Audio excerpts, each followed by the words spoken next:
YouTuber Neha आशीष तिवारी का कुछ 1 घंटे पहले आप बोल सकते हैं उन्होंने एक कम्युनिटी पोस्ट की है जिसमें उन्होंने अपने ससुराल वालों का शुक्रिया अदा किया है।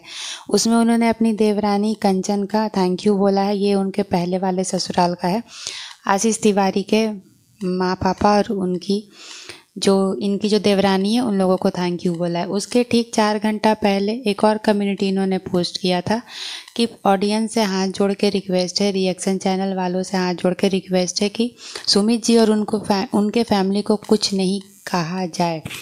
तो दीदी अब तो उन लोगों के लिए कुछ भी कहा नहीं जा रहा है। सुमित और उनके फैमिली के लिए बहुत ही रिस्पेक्ट आ गई है लोगों के मन में कि बाल बाल बच गए हैं। वो एक ऐसी औरत से जो बोली भाली बहुत ही मासूम सी दिखने वाली लड़की समझ के जिन लोगों ने अपने बेटे के उम्र से बड़ी लड़की से शादी करवाने के लिए वो राजी हुए थे, और पहला शादी उनके घर में, उनके बेटे का पहला शादी, उनके फादर भी नहीं है, सिंगल मदर हैं, और उनके घर में पहला शादी एक ऐसी भोली भाली लड़की से उन्होंने सोचा था करने को और वो ऐसी निकली तो वो बच गए। उसके लिए ऑडियंस के मन में उनके लिए बहुत ही ज़्यादा रिस्पेक्ट आ गई है और लोग उन्हें कुछ भी नहीं कह रहे हैं, उनके लिए इनफैक्ट बहुत खुश हो रहे हैं।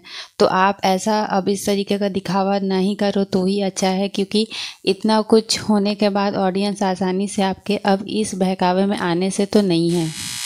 दूसरी बात ये कि सरिता जेठू ने भी अभी कुछ देर पहले एक वीडियो बना के क्लियर की है कि उन्होंने जब बोलने की कोशिश की थी तो पब्लिक सुनने के लिए नहीं तैयार था। पब्लिक सुनने के लिए क्यों नहीं तैयार था? क्योंकि नेहा आशीष तिवारी का रंग उस समय ऑडियंस पे इस तरीके से चढ़ा हुआ था कि मासूम सी दिखने वाली ये लड़की जिसके बारे में ऐसा लोग बोलने की कोशिश कर रहे हैं वो ऐसा कर ही नहीं सकती। एक तरीके से देखा जाए तो इतना पसंद उनको किया जाता था, उनके साथ जो भी हुआ उसको लेकर के, या वो जो मासूम दिखती थी उसकी वजह से बहुत लोगों ने सच्चाई बताने की कोशिश की, लेकिन लोगों ने किसी की बात तक सुनना ज़रूरी नहीं समझा, सरिता जी को बोलने ही नहीं दिया। ऐसा उन्होंने अपने व्लॉग में आकर के बताया है। हालांकि वो बहुत खुश हैं कि बहुत समय नहीं लगा सच को छुपने में, 3 महीने के अंदर सारी सच्चाई लोगों के सामने आ गई।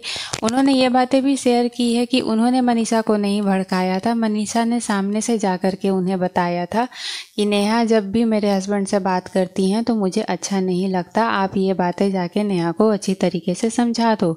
सरिता जी ने नेहा को ये बातें समझा दी कि उसको अगर ऐसा फील हो रहा है तो तुम उसके पति से क्यों बात करती हो, तुम दूर रहो, ये गलत इंटेंशन जा रहा है। और एक वाइफ के नज़रिए से अगर ये किसी को लग रहा है तो वो अपनी जगह बिल्कुल भी सही है। लेकिन उस समय नेहा ने, सचिन ने और मनीषा ने ये तीनों बातों को इग्नोर किया, जबकि मनीषा ने सामने से सरिता जी को बताया था।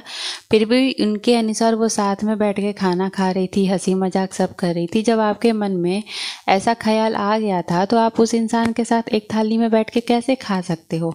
कहीं ना कहीं मनीषा ने भी बहुत सारी चीज़ों को नज़रअंदाज किया है। उसको एक बार में स्टैंड लेके खड़े हो जाना चाहिए था, जहाँ पे उसको थोड़ी सी भी भनक लगी थी कि हाँ नेहा ऐसा गलत करने की कोशिश कर रही है या सोच रही है।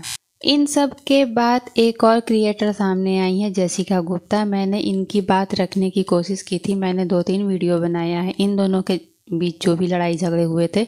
जेसिका ने भी ब्लॉग बनाकर अपनी बात को रखना चाहा। उन्होंने भी सेम रीज़न दिया कि जब मैं बोलना चाही तो भी ऑडियंस ने मुझे ही गलत समझा, क्योंकि उस समय ऑडियंस ने उन्हें देवी का दर्जा दे रखा था। मेरे साथ भी पैसों को लेकर के ऐसी धोखाधड़ी की गई। जब जब उसने पैसे मांगे मैं देती रही। जिस दिन मैंने देने से मना कर दिया तो उसको छोटी छोटी बातें बुरी लगने लगी और वो छोटी छोटी बातों पर लड़ाई झगड़े करने लगी, डराने लगी, धमकाने लगी कि अगर तुमने ऐसे नहीं किया तो मैं पब्लिक में ऐसे बता दूंगी, फिर तुम ऐसे हो जाओगी, बदनाम हो जाओगी, तुम्हारा करियर ख़राब हो जाएगा, तुम्हारा ये ख़त्म हो जाएगा। तो इस वजह से उन्होंने भी कोशिश की थी बताने की, लेकिन उनके कमेंट सेक्शन में भी भर भर के लोगों ने गालियाँ दी थी कि तुम नेहा के खिलाफ ऐसे बोल रही हो, तुम ऐसी हो वैसी हो। उसके बाद उन्होंने भी सच्चाई को छोड़ के, सारा कुछ छोड़ के वो अपना काम करने लगी थी। तो कहीं ना कहीं ऑडियंस का दिल दीदी जी ने इतना जीत लिया था कि ऑडियंस उनके प्रेम में अंधी